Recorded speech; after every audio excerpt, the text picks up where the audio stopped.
So doctor, can you explain to our viewers where sciatica comes from? I have a lot of people that complain, for a right-handed player anyhow, that they have sciatica down their trail leg or their right leg.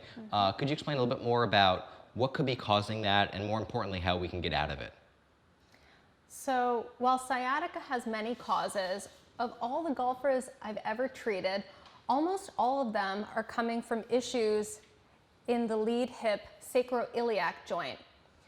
We have to understand that golf is a unilateral swinging sport, which means that there's going to be uneven torque on the spine and hips. So what you're saying is, because I'm always swinging as a right-handed golfer, into my lead hip or my left hip, that hip is always going to get more torque and torsion and wear and tear? That's correct. Okay. We have a joint on both sides of the sacrum or the tailbone. When you're always swinging in one direction, what happens with my right-handed golfers, for example, is the left sacroiliac joint is not moving as evenly, and then the right side has to move and wear and tear to make up for it. And what that causes is sciatica-like pain down into the glute and into the top of the thigh. Interesting. And so one of the things that I like to teach a lot of my students is an element of the golf swing called secondary tilt. And secondary tilt basically talks about what you refer to as a translation of the spine, which is basically sitting up in a position where the hip is a little bit more forward, which brings the trail shoulder down. And I teach this really for 4 reasons. First of all, the right hand is lower on the club, therefore the shoulder should be lower. We don't want to just tilt the spine this way, just because that's going to cause a curvature on the secondary axis of my spine, which is probably not a good thing. But really one of the more important reasons is because if I translate by sending my left hip forward, now the ball and socket joint of my hip is in a more optimal position to rotate. So getting into this position, would that cause more or less wear and tear in that area?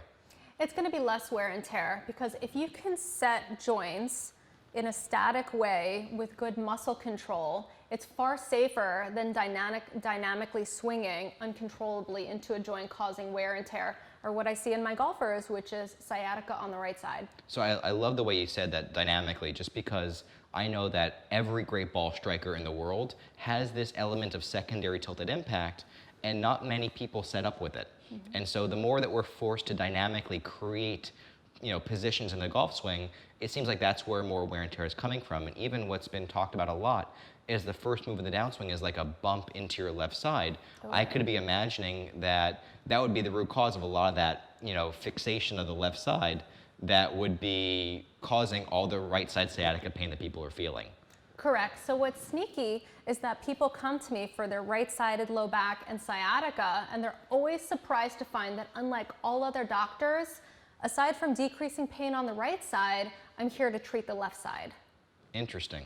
And so are there any, any exercises that you could recommend that would help, restabilize that area? Because what I'm discovering now is that the root cause of pain is not really lack of flexibility, but rather lack of stability. And if we're able to insert, what seems like the right muscles in the right places, we can really get rid of these issues on top of now putting the fundamental of secondary tilt into the golf swing.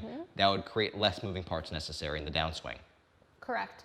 So we're going to go over a beautiful exercise. It will not only decrease pain, but act as a preventative corrective exercise measure.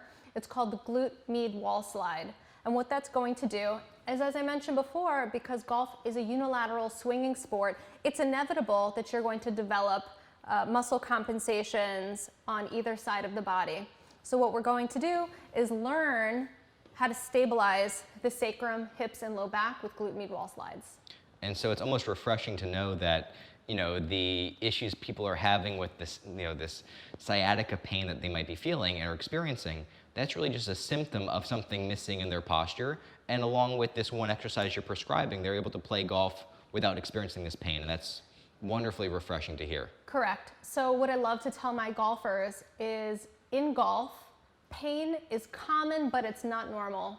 You can be an excellent golfer and completely pain-free with the right setup techniques and the corrective exercises to keep you healthy and well. So pain is almost like a red flag or a symptom of something missing in your golf swing or in your posture. Correct, missing fundamentals. Interesting.